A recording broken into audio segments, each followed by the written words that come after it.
कल की एक घटना है कि हम तीनों भक्त रास्ते में आ रहे थे, बाबा के गढ़ हमको रेंगते हुए मिले।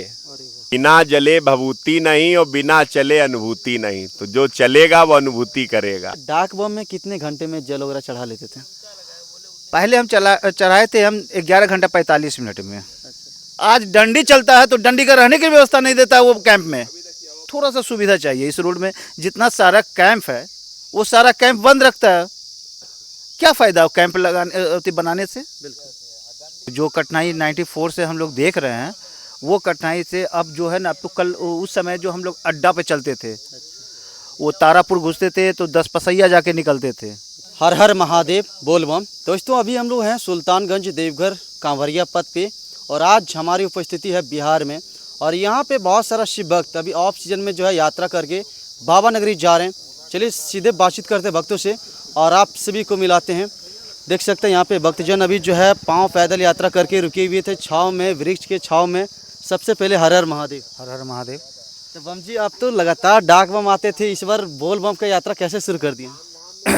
बोल बम की यात्रा मतलब कि मेरा जो है ना ये अमावस्या में बोल बम की यात्रा की, जो कि इन लोग के साथ में जो सेवा करते हैं। अच्छा। और मेरा पूर्णिमा जो है वो डाक है। अच्छा। और सोमवारी मेरा जो है वो प्रत्येक सावन का सोमवारी वो भी डाक है। अब तो सेवा भी करते हैं और इस बार कांवरिया पथ का अनुभव भी लेने निकल गए हैं ना? जी हाँ। कैसा रहा अभी यात्रा? रहा तो हम तो देख रहे हैं कि 94 से भी चल रहे हैं। अच्छा। और जो कठिनाई 94 से हम लोग देख रहे हैं वो कठिनाई से अब जो है ना, अब तो कल उस समय जो हम लोग अड्डा पे चलते थे वो तारापुर घुसते थे तो 10 पसैया जाके निकलते थे। वो परिस्थिति से गुजरे हुए हैं। तो आज तो लग रहा है कि नहीं इस रोड में बहुत कुछ है। हाँ, मगर थोड़ा सा सुविधा चाहिए इस रोड में। जितना सारा कैंप है वो सारा कैंप बंद रखता है, क्या फ़ायदा कैंप बनाने से। क्या फ़ायदा है हमको ये बताया जाए कि क्या फ़ायदा है। मतलब कि हम कैंप तो खोल दिए उतना खर्चा कर करके, मगर बम के तो व्यवस्था के। आज डंडी चलता है तो डंडी का रहने की व्यवस्था नहीं देता है वो कैंप में। तो ये क्या हो रहा है ये? मतलब ये बिहार में सिर्फ इस प्रकार का दिक्कत है या फिर झारखंड में भी हो रहा है? हम तो देखे बिहार में ही व्यवस्था है ऐसा। तो क्या सम्राट चौधरी इस बार जैसे मुख्यमंत्री बने हैं, क्या इस चीज़ों को सुधार करेंगे वो? अब देखा जाए। अब देखा जाए, बाबा का कृपा। ये कैसे क्या होगा नहीं, वही तो बाबा का कृपा, बाबा पे छोड़ दे। जैसे भी हो, आज तो इतने देख रहे हैं कि मतलब आज देखिए ऐसा हो गया कि बम चलते हैं बीच में लंबा एकदम बहुत बड़ा गड्ढा है। ये आपका मनिया मोड़ से 100 मीटर पीछे गोल है, लंबा एकदम, और बहुत बड़ा गड्ढा है। मान लीजिए वो गड्ढा में गिर गया तो आदमी तो उसी जगह स्पॉट हो जाएगा। अच्छा, रात में क्या लाइटिंग का व्यवस्था है या नहीं है? लाइट का तो व्यवस्था चाहिए इस रोड में। सबसे पहली बात, ये रोड में सफाई होना चाहिए, जहाँ जहाँ गड्ढा है वो बढ़ाया जाए। और उसके बाद है जो कि इस रोड में जो है जो व्यवस्था होना चाहिए, जगह जगह पे शौचालय चाहिए। तो वो क्या है कि मतलब कि शौचालय जो है, जहाँ शौचालय बना हुआ है वहाँ अब 10 टका वहाँ देना पड़ता है। तो आदमी हर तरह का आदमी है, ऐसा नहीं है कि मान लीजिए जिसके पास है वो 10 रुपये दे देगा, मगर जिसके पास नहीं है वो क्या परिस्थिति है ये बताइए। बाथरूम जाने का भी 20 टका। मतलब ये सारा मूलभूत सुविधा होना चाहिए बम लोग, एकदम व्यवस्था होना चाहिए। मैं ये व्यवस्था, ये बहुत ऐसा छोटा छोटा चीज़ है जो कि वो चीज़ को नज़रअंदाज कर दिया जा रहा है। ना जाने बम लोग कहाँ कहाँ से आते होंगे और पांव पैदल यात्रा करना उतना भी आसान नहीं है, उससे ज़्यादा कठिन होता है दंडवत यात्रा। उनके लिए बम जो है जिक्र कर रहे हैं कि कहीं ना कहीं सुविधा होना चाहिए, रुकने का सर्वप्रथम सुविधा होना चाहिए। उसके बाद तो शौचालय हो, नहाने खाने का जो भी व्यवस्था है वो तो लोग कुछ ना कुछ व्यवस्था कर ही लेते हैं। हम भी दंड हम भी चले हैं, हम भी साल में एक बार दंड देते हैं, हाँ, भादों में।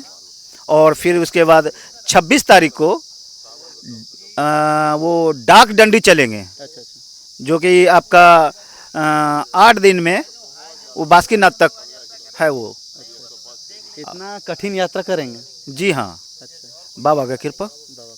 बाबा बैजनाथ जाने या बाबा बासुकीनाथ, अच्छा। उन्हीं का दिया हुआ आदेश है, पालन कर रहे हैं। अच्छा, डाक बम में कितने घंटे में जल वगैरह चढ़ा लेते थे? पहले हम चढ़ाए थे हम 11 घंटा 45 मिनट में। उसके बाद और हम डाक चलते भी थे 94 में, तो डाक चलते भी थे और डाक सेवा भी करते थे। अरे वाह। 5 किलोमीटर अगर आगे है तो 5 किलोमीटर पीछे भी है, मगर वो इतना है कि सारा डाक को हम लोग वर्दीधारी, जितने भी वर्दीधारी है, हम लोग देखते हुए चलते थे। अभी तो ऑफ सीजन में जल उठाए हैं, तो कब वहाँ से चले थे और आज कितना दिन तक यात्रा रहा यहाँ तक? हम परसों जल उठाए थे 13 तारीख को, आज 14 हो गया, मतलब आपका ये कुमर गोड़ियारी अभी चल रहे हैं। झारखंड तो पहुँचने वाले हैं, बॉर्डर निकट ही है। जी हाँ, कैसा खुशी हो रहा है? अभी तो बाबा के द्वार आने वाले हैं, बहुत ही निकट बचा हुआ है। बाबा के द्वार में तो है कि इतना लग रहा है कि और पीछे हो जाए, अच्छा। हाँ, और चलते रहे, मगर बाबा के वहाँ पहुँचे नहीं, इसी रोड में चलते रहे। इस रोड में चलने के बाद एक अलग ही आनंद आता है क्या बम जी? आनंद ही आनंद है, इतना आनंद है कि कहने का बात नहीं। घर में भी खोजिएगा तो वो आनंद नहीं मिलेगा जो इतना यहाँ आनंद मिलेगा। एक तो मोह माया में फंसा हुआ आदमी, महादेव की कृपा, मोह माया छोड़िए, देखिए बाबा से लगाव कीजिए, उनसे जो मिला लिए उसके बाद तब देखिए क्या होता है बाबा के दरबार में। तो देख सकते हैं बम जो है अपना पूरा जर्नी बताए हैं, कैसे 94 से कांवर यात्रा, डाक यात्रा करते थे, और अभी और भी भक्तजन हैं। बाबा हर हर महादेव। हर हर महादेव। मैं केवल एक बात कहना चाहूँगा, बिना जले भभूति नहीं, कोई चीज जलती नहीं तब तक वो राख नहीं बनती। बिना जले भभूति नहीं और बिना चले अनुभूति नहीं, तो जो चलेगा वो अनुभूति करेगा। हर हर महादेव। अच्छा, कब से यात्रा में आ रहे हैं बाबा धाम में? 2023 से आ रहे हैं। 2023 से। हाँ। आखिर इस रास्ता में आने से पहले कैसे आया कि आना चाहिए यात्रा में? हमारे साथ के 2 लोग थे जो हमें लगता है कम से कम 10 बार जल उठा चुके हैं। कहाँ के रहने वाले हैं? हम लोग लखनऊ है, यूपी लखनऊ से हैं। तो सुबह चाय पे वो लोग चर्चा करते थे जाना है, तो अपने आप उनकी बातें सुन करके और ये हुआ कि बाबा के घर जाना है और बाबा बुलाने लगे जो है। अच्छा, जब फर्स्ट टाइम आए होंगे उस समय का यात्रा और अभी जब आते हैं क्या लगता है, मतलब उस समय कितना कठिनाई हुआ होगा? पहली बार तो सावन में आए थे, प्रशासन यहाँ पे सावन में सारी व्यवस्था करता है। लेकिन मैं आपसे अनुरोध करूंगा, आप केवल ऐसे कह के मत समझिए चीज़ों को, आप जाके देखिए रोडें इतनी खराब हैं कि अगर आप उनके वीडियो और प्रशासन को आप टैग करोगे जा करके तो वो मजबूर होकर के, मीडिया में बहुत ताकत है, बिल्कुल, आप लोग उसका लाइव वीडियो जाके बनाइए और प्रशासन को टैग करिए, वो मजबूर होकर के उनको सुधारेगा। इस पथ पे आप जानते हो एक प्रकार का नियम है कि नंगे पांव ही चलना है ना, कोई आप धारण तो कुछ नहीं, पदवेश तो आप धारण नहीं कर सकते। तो जब नंगे पांव चलना है तो कम से कम वैसी सुविधाएं तो हो। आप अधिकतर देखिए जो भक्त पहली बार आते हैं वो पहली बार में हताश हो जाते हैं। अगर सुविधाएं अच्छी हो तो उनका मनोबल बढ़े और यहाँ पे कांवड़ यात्रियों की संख्या मतलब हर माह बढ़ जाए। अच्छा, इस बार सरकार से क्या उम्मीद है? जो अभी आप लोग तकलीफ देख रहे हैं रास्ते में हो रहा है, वो क्या क्या मूलभूत सुविधा होना चाहिए? मूलभूत सुविधाएं देखिए, सबसे पहले तो जिस पथ पे चलना है वो पथ सुगम हो जाए, और जिस पद पे चलना है पथ पे वो दिखाई पड़े।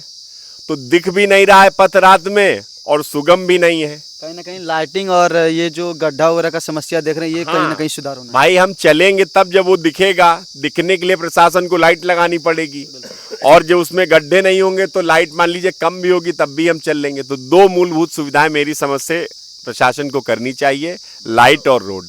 और मैं आपसे फिर निवेदन करूंगा, आप लाइव जाके रिपोर्टिंग करिए, मैं आपको स्पॉट बता रहा हूँ, इतना खराब है। जहाँ से इनावरण से मुड़ते हैं वो करीब 2-3 किलोमीटर का पैच है, आप जाके वहाँ देखिए कितनी खराब स्थिति है। तो देखिए सम्राट चौधरी जी जो अभी मुख्यमंत्री बने हुए हैं, कहीं ना कहीं उन इस रास्ते का एक बार जायजा लेना चाहिए और कहीं ना कहीं सुधार करने की जरूरत है, क्योंकि 12 महीना यात्रा होता है और अभी और भी भक्तजन है। मैं एक बात और कहूंगा मित्र, मुझे सम्राट चौधरी जी बनते ही देवघर गए थे और मुझे ये भी जानकारी मिली है कि वो इस रास्ते पे भी चले हैं। तो अब बाबा ने उनको मुख्यमंत्री बनाया है, तो बाबा के, हाँ, तारापुर में घर है, तो बाबा के भक्तों की चिंता अगर सम्राट चौधरी जैसा भक्त करेगा तो कितना अच्छा होगा, उन्हें करनी चाहिए चिंता। इस बार कहीं ना कहीं सावन 2026 बहुत कुछ सुधार होने वाला है, बाबा से उम्मीद है। और क्या कहना चाहेंगे बम जी, कैसा यात्रा रहा अभी? यात्रा बहुत अच्छा रहा, बहुत सुगम, क्योंकि बाबा के धाम जा रहे हैं और जो भक्त बाबा के धाम जाएगा तो हर चीज़ वो मंगल ही मंगल रहेगा। कब से बाबा का पथ में जुड़े हुए, कब से यात्रा हो रहा है आप लोगों का? हमारे एक मोहित भैया हैं, उन्हीं के साथ जुड़े हुए हैं। ये मेरी तीसरा कांवड़ यात्रा है और हम सावन आते हैं, तो उन्होंने कहा कि आप इस माह में चलिए, इसका भी अनुभव ले लिए। इसका भी अनुभव ले लिया भैया। और अभी रास्ते में आते वक्त जो अनावरण जो जगह पड़ती है वो बहुत बड़ा जंगल, विशाल जंगल पड़ता है। उस विशाल जंगल में सावन में जैसे बोलते हैं हर आदमी से भंडारा करता है, जेठ मास में हर आदमी बोलता है, भक्ति दिखाता है। तो मैं ये कहना चाहता हूँ कि इस मास में रास्ता बहुत ही कठिन, बहुत ही दुर्लभ हो गया है, बहुत ही कष्टदायक। कुछ शरीर में जैसे कुछ गांव लोग जुड़े होते हैं, उनका शरीर हार्ड होता है, पैर में छाले पड़ जाते हैं। अभी भी भक्त देखेंगे तो बहुत हमारे भक्तों में बड़े बड़े छाले पड़े हुए हैं, गिट्टी पड़ी हुई है। ये भी चल जाएगा कि भक्त का भाव है। लेकिन आज मैं कल जो रात में हम यात्रा कर रहे थे, तो ये यात्रा जो है बाबा धाम की दिन रात चलती रहती है। कोई भक्त रात में चलता है, कोई भक्त दिन में चलता है। अच्छा, किसी कारण बस कोई भक्त लाइट व्यवस्था नहीं लाया है। तो कल की घटना है कि हम तीनों भक्त रास्ते में आ रहे थे, बाबा के गढ़ हमको रेंगते हुए मिले। बाबा के दूसरे गढ़ बिच्छू कहते हैं हमारे यहाँ, बिच्छू भी मिला। यदि अनावरण के रास्ते के बीच में लाइट व्यवस्था हो जो दिखेंगे तो कम से कम। जो कठिनाइयाँ मेन है कि अनावरण के पास लाइट, जो जंगल भी देखा था जंगल समाप्त, बाबा रेंगते हुए, बाबा के गढ़ रेंगते हुए डंक मारने वाले बिच्छू भी 2 मिले हैं। हम लोग अगर लाइट नहीं होती हो सकता मेरा पैर पड़ जाता, डंक बिच्छू मार। तो भक्त वहाँ पे कोई सुविधा भी नहीं।